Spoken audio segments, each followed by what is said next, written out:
Hallelujah. Good morning. प्रभु यीशु मसीह के नाम में आप सबों को जय मसीह की। एक बार फिर से अपने दिन की शुरुआत हम प्रभु के वचन से करें। आइए एक छोटी सी प्रार्थना। महापवित्र परमेश्वर प्रभु, एक और बार आपके नाम से एकत्रित होकर आपके वचनों पर मनन करने का जो अवसर आपने दिया है, हम आपके शुक्रगुजार हैं। आज फिर से प्रभु अपने वचनों द्वारा हमसे बात करें। प्रार्थना यीशु के नाम से मांगते हैं, आमीन। प्रभु की महिमा हो। कैसे हैं आप लोग? इस संसार में मनुष्यों का जीवन एक लहर के समान है। कभी लहर इधर को ले जाती है, कभी उधर को। हर बार एक अलग तरह का बिखराव। आंधी तूफान में फंसे हुए लोगों की स्थिति कैसे होती है, जरा सोच के देखिए। समुद्र के आसपास रहने वाले लोग अपने आप को सुरक्षित रखने के लिए कई सारे प्रयासों को करना पड़ता है। आजकल टेक्नोलॉजी के इतने बढ़ जाने के बाद भी आए दिनों तूफान की वजह से हुए विनाश के बारे में हम सुनते रहते हैं। लेकिन बीते दिनों की अगर बात करें तो हवा के प्रभाव से ही जहाज चलते थे। अगर हवा के विपरीत दिशा में जाना होता था तो पाल को खड़ा किया जाता था। काफी मेहनत मशक्कत करनी पड़ती थी। काफी मेहनत मशक्कत के साथ उस पाल को संभाला जाता था। आजकल बड़े आराम से हम लोग यात्रा करते हैं। बस में होने दीजिए या ट्रेन में या फ्लाइट में आराम से बैठकर जाते हैं। लेकिन उन्हें संघर्ष करते हुए गंतव्य तक पहुंचना था। एक मसीही जीवन जो होता है, यहां से आप फ्लाइट में चढ़े और अपने गंतव्य पर पहुंचकर आराम से उतर गए, या अच्छे एसी ट्रेन में चढ़े, यहां से चढ़े और वहां पर उतर गए। आराम से पैर पसार कर सोते हुए आप अपने गंतव्य तक पहुंच जाते हैं। लेकिन मसीही जीवन आराम की यात्रा नहीं है। पौलुस कहता है, अपने उद्धार को सुरक्षित रखने के लिए, स्वर्ग पहुंचने के लिए हमें मेहनत करने की आवश्यकता है। मसीही जीवन संघर्ष का जीवन है। बिना संघर्ष के आप विजयी कैसे हो पाएंगे? जो लोग संघर्ष को पसंद नहीं करते, वे अपने जीवन में विजयी किस प्रकार हो पाएंगे? आजकल हम देख रहे हैं मसीह लोग भी सुख विलास का जीवन जीना चाहते हैं। अपने अनुकूल समय में हम प्रभु के वचन को सुनना चाहते हैं। अपने अनुकूल चर्च को आजकल हम लोग चुनना चाहते हैं। अपने अनुकूल परिस्थितियों को हम लोग अपने आप के लिए चुनना चाहते हैं। जब चर्च में जाएं तो हमें सम्मान मिले चाहते हैं। अच्छे एसी चर्च में ही जाना चाहते हैं। गाड़ी के लिए अच्छी पार्किंग चाहते हैं। कुछ लोग ऐसे देख परख करके ही चर्च जाते हैं। लेकिन जरा एक बार गौर करके देखिए, प्रभु यीशु मसीह जब इस संसार में आए, दीन दरिद्र होकर वे इस संसार में पैदा हुए। हमारी तरह उनकी परीक्षा हुई। क्लेश को सहकर उन्होंने आज्ञाकारिता को साबित किया। आपके जीवन में भले ही कितने ही परेशानियां क्यों ना आ जाएं, तकलीफें क्यों ना आ जाएं, आंधी तूफान के थपेड़ों से आपका जीवन उथल पुथल हो जाए, इधर उधर हो जाए, पर यीशु मसीह पर विश्वास करने वालों की एक आशा है, और वह है प्रभु यीशु मसीह। वे ही हमारे आधार हैं। प्रभु यीशु ही हमारे लक्ष्य हैं। वे झूठ नहीं बोलते, ना ही वे अन्याय करते हैं, ना ही वो मेरा हाथ कभी छोड़ेंगे। ऐसी हिम्मत और विश्वास जब हमें होता है, जीवन के हर एक संघर्ष को प्रभु की सहायता से हम पार करने पाएंगे। इब्रानियों की पत्री उसका 6वां अध्याय 17वीं आयत देखिए। इसलिए जब परमेश्वर ने प्रतिज्ञा के वारिसों पर और भी साफ रीति से प्रकट करना चाहा कि उनकी मनसा नहीं बदल सकती, तो शपथ को बीच में लाए, ताकि दो बेबदल बातों के द्वारा, जिनके विषय में परमेश्वर का झूठा ठहरना अनहोना है, हमारा दृढ़ता से ढाढ़स बंध जाए, जो शरण लेने को इसीलिए दौड़े हैं कि उस आशा को जो सामने रखी है प्राप्त करें। समझना थोड़ा कठिन है ना? सरल तौर पर कहें तो परमेश्वर ने हमसे वायदा किया है, मैं तुम्हें कभी नहीं छोड़ूंगा ना त्यागूंगा। जितने हथियार तेरे हानि के लिए बनाए जाएं, उनमें से कोई सफल ना होगा। मैं तेरी अगुवाई करूंगा, मैं तुझे आशीष दूंगा। तू ना घबरा, ना भय खा, क्योंकि मैं तेरे हाथ को पकड़कर तेरी अगुवाई करूंगा। ऐसे कितने ही वायदों को हम बाइबल में देख सकते हैं। करीब करीब 30,000 वायदे हमें बाइबल में नजर आते हैं। अगर हम उन वायदों को थाम लें, चाहे हमारे सामने परिस्थिति कैसी ही क्यों ना हो, हम हिम्मत के साथ खड़े रह पाएंगे, क्योंकि हमारे प्रभु झूठ बोलने वाले नहीं हैं, वे सामर्थहीन नहीं हैं और ना ही वे हमें छोड़ेंगे। वे बलवान हैं।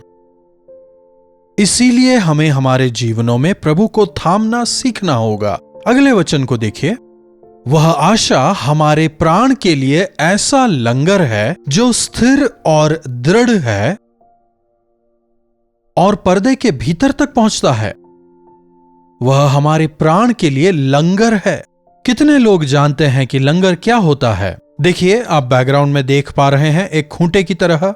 यह लंगर जो है, समुद्र में यात्रा के दौरान जब भारी भरकम आंधी तूफान आता है तो नाव को या जहाज को इधर उधर हिलने से रोकने के लिए, जब जहाज को कंट्रोल कर पाना मुश्किल हो जाता है, ऐसे समय में वो लंगर को डालते हैं। वो लंगर जो है वो नीचे को जाता है, जाकर किसी पत्थर या चट्टानों के बीच में फंस जाता है और उसके बाद में कितनी ही हवा क्यों ना आए, जहाज को खतरे से, गिरने से, पलटने से वो बचाता है।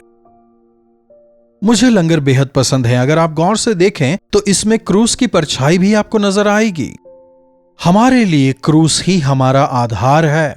हमें परमेश्वर के क्रोध से बचाने वाला, संसार की परिस्थितियों में हमें आगे बढ़ाने वाला, पतित मानव जाति को पाप से छुड़ाने वाला प्रभु यीशु का क्रूस ही है।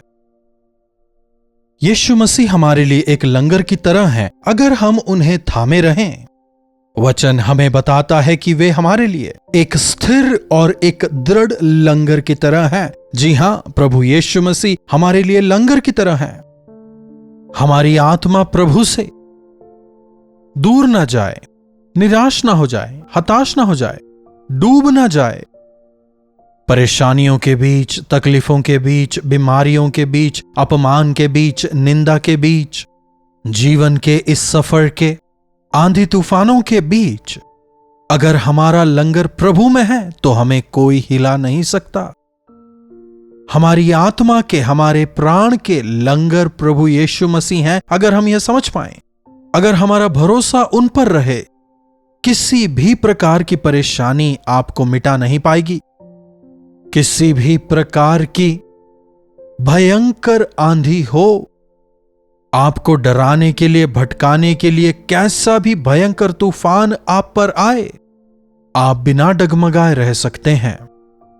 विश्वास करें, जिनका भरोसा प्रभु पर है वे ही मेरे आधार और मेरे बल हैं, मेरी आशा हैं, वे ही मेरे लंगर हैं। जीवन में यह विश्वास करने वाले अपने जीवन में स्थिर हो पाएंगे। पौलुस एक बार जब जहाज से यात्रा कर रहा था, एक भयंकर आंधी से, तूफान से उसका सामना होता है। भयंकर तूफान था, जहाज शतविक्षत हो रहा था, सब लोग भयभीत हो रहे थे। आइए एक बार इस वचन को देखें। प्रेरितों का काम उसका 27वां अध्याय उसकी 29वीं आयत। तब पथरीली जगहों पर पड़ने के डर से जहाज के पिछाड़ी उन्होंने कितने लंगर डाले? 4 लंगर डाले और भोर का होना मनाते रहे। काफी भयानक आंधी वहां पर उठ रही थी, हवा बहुत तेज थी, जहाज इधर उधर हो रहा था। अब तो जहाज बच नहीं सकता, उलट जाएगा। ऐसे समय में जहाज जब पलटने की स्थिति में था, उन्होंने चारों तरफ 4 लंगर डाले। जहाज स्थिर हो जाता है। यस, हमारे प्रभु हमें, हमारे प्राण को स्थिर करने वाले हैं। आपके जीवन में आपको अस्थिर करने वाले, आपको डुबाने का प्रयास करने वाली परेशानियां क्या है? क्या आर्थिक परेशानी, बीमारी, क्या कोई बलहीनता? पूरा जीवन केवल दवाई पर स्थिर है, ऑपरेशंस, सर्जरीज, पैसे नहीं है, कर्ज बढ़ता जा रहा है। एक तरफ पैसे नहीं है, दूसरी तरफ शरीर जवाब दे रहा है। क्या ऐसी परिस्थिति में आप फंसे हुए हैं? दिन प्रतिदिन निंदित होते हैं, अपमानित होते हैं? क्या किसी धोखाधड़ी के शिकार हुए हैं? चारों तरफ से क्या आप घिरे हुए हैं? अब मैं इससे बाहर कैसे आऊं सोच रहे हैं? हर तरफ से तूफान के थपेड़े आपको गिराने का जब प्रयास कर रहे हैं, प्रभु यीशु मसीह ही मेरे लंगर हैं, मेरा प्राण उनमें आनंदित है। मेरे प्रभु यीशु मेरी तरफ से लड़ेंगे और मुझे विजय देंगे। इस परिस्थिति से मुझे बाहर निकालेंगे, इस खतरे से वे मुझे बाहर निकालेंगे। अगर ऐसा विश्वास, ऐसी आशा आप में है तो यही आपका लंगर है। प्रभु यीशु पर आशान्वित होना आप सीख लें। सांसारिक लोगों में ना आशा होती है, ना आधार, ना लक्ष्य, लेकिन जो प्रभु पर विश्वास करते हैं, चाहे उनके पास कुछ ना हो, प्रभु मेरे साथ हैं, प्रभु मेरे आधार हैं, प्रभु मुझे कभी नहीं छोड़ेंगे। अगर विश्वास करें, वे हमेशा आपके साथ रहेंगे। एक बार प्रभु यीशु मसीह पानी पर चल के आ रहे थे। यह कोई भूत है कहकर शिष्य डरने लगे। डरो मत, यह मैं ही हूं। जब यीशु ने कहा, पतरस कहता है, अगर आप हैं तो मैं भी पानी पर चलना चाहूंगा। ठीक है, आजा, प्रभु ने कहा। पतरस भी पानी पर चलना आरंभ करता है। थोड़ी दूर आगे बढ़ता भी है, लेकिन हवा को देखकर वो डर जाता है और डूबने लगता है। जब तक निगाहें प्रभु पर थी, चल पाया। पतरस पानी पर चल पा रहा था। प्रभु यीशु के समान पतरस भी पानी पर चला। वचन कहता है वो चला। कब वो चलने पाया? जब प्रभु पर आधारित हुआ, जब प्रभु की ओर निगाहें टिकाई, जब उन्हें लंगर बनाया, जब उनकी बात मानी। पर जब उसने निगाहें तूफान पर लगाई, वो डूबने लगता है। जैसे ही उसने हवा की आवाज को तवज्जो दी, वो डूबने लगा। प्रभु मुझे बचाएं, जैसे ही वो आवाज लगाता है, प्रभु यीशु अपने हाथ को बढ़ाकर उसे उठाते हैं।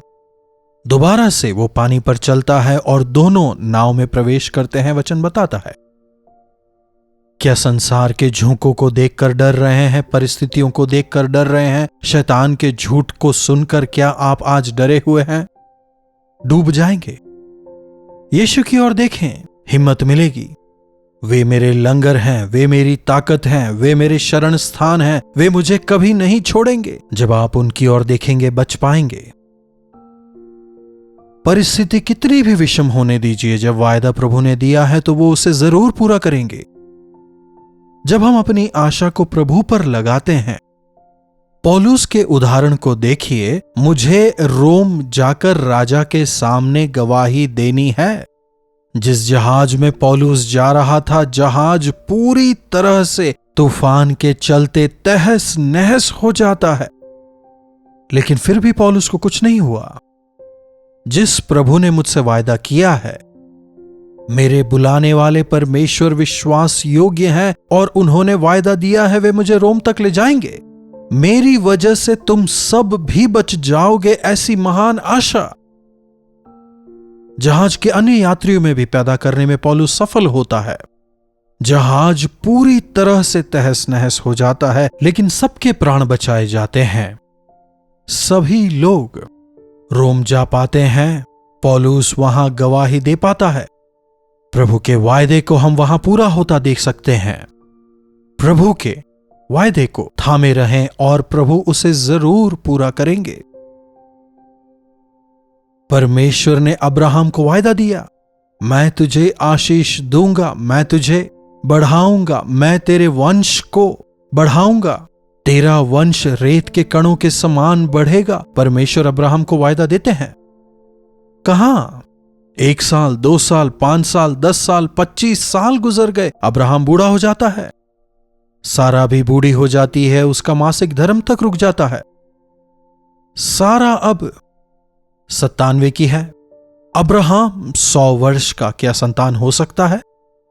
लेकिन प्रभु का वायदा है, प्रभु का वायदा पूरा होता है। 100 वर्ष की आयु में परमेश्वर अब्राहम को संतान देते हैं। इसहाक नाम से उस घर में एक बड़ी आशीष आती है, आनंद होता है उन दिनों में जो वायदा प्रभु ने अब्राहम को दिया था। आज तक वह वायदा पूरा हो रहा है। इस्राएली अनाज्ञाकारी हुए, प्रभु की आज्ञा नहीं मानी, कई शासकों ने उन पर राज्य किया।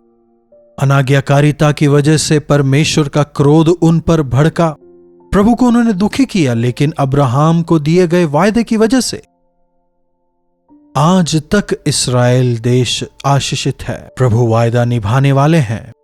आपके बच्चों के लिए जो वायदा प्रभु ने दिया है, आपके लिए जो वादा प्रभु ने दिया, उन वचनों को लंगर की तरह थामे रहें। उन वायदों को प्रभु आपके जीवन में यकीनन पूरा करेंगे। आशान्वित रहने का, दृढ़ रहने का अनुग्रह प्रभु हमें दें। प्रार्थना। महापवित्र पिता परमेश्वर, एक बार हमारे जीवनों को देखें। समुद्र की लहरों की तरह हिचकोले खाते हमारे आत्मिक जीवन को आप देखें।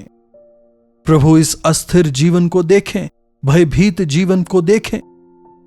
प्रभु, संघर्षों के बीच में बिना आशा के रहने वाले हम ना हो जाएं। यीशु मसीह रूपी लंगर को दृढ़ता से थामे विश्वास के साथ में आगे बढ़ने का अनुग्रह हमें दें। हर लहरों के बीच में, हर तूफान के बीच में हमें बचाने वाले प्रभु हैं। इस विश्वास के साथ, इस आशा के साथ आगे बढ़ने का अनुग्रह हम में से प्रत्येक को दें पिता। प्रभु, दृढ़ता के साथ अपने आत्मिक जीवन में, अपने व्यक्तिगत जीवन में, पारिवारिक जीवन में आगे बढ़ने का अनुग्रह दें। प्रार्थना यीशु के नाम से मांगते हैं, आमीन। अब हमारे पिता परमेश्वर का प्रेम, प्रभु यीशु मसीह का अनुग्रह, पवित्र आत्मा की संगति और सहभागिता हम में से प्रत्येक के साथ आज, कल और सर्वदा बनी रहे। आमीन। प्रभु की महिमा हो। अपने प्रार्थना विषयों को आप 9884907779 पर भेजें। हम अवश्य आपके लिए प्रार्थना करेंगे। प्रभु आपको आशीष दें। कोलकाता और कोलकाता के आसपास के दर्शकों के लिए खुशखबरी। डॉक्टर जयपॉल अपने दर्शकों से मिलने के लिए कोलकाता आ रहे हैं। तारीख है 17 अप्रैल शाम 4 बजे से 9 बजे तक और जगह है असेंबली ऑफ क्राइस्ट चर्च, बाराकपुरे। और 18 अप्रैल दोपहर 2 बजे से 5 बजे तक और 5 बजे से 9 बजे तक Bible society of India, Dharmasthala, Kolkata में। अधिक जानकारी के लिए हमसे संपर्क करें और यहाँ आना बिल्कुल न चूकें। कल्वरी दर्शन, ये है प्रेम के दर्शन, यीशु प्रेम के दर्शन।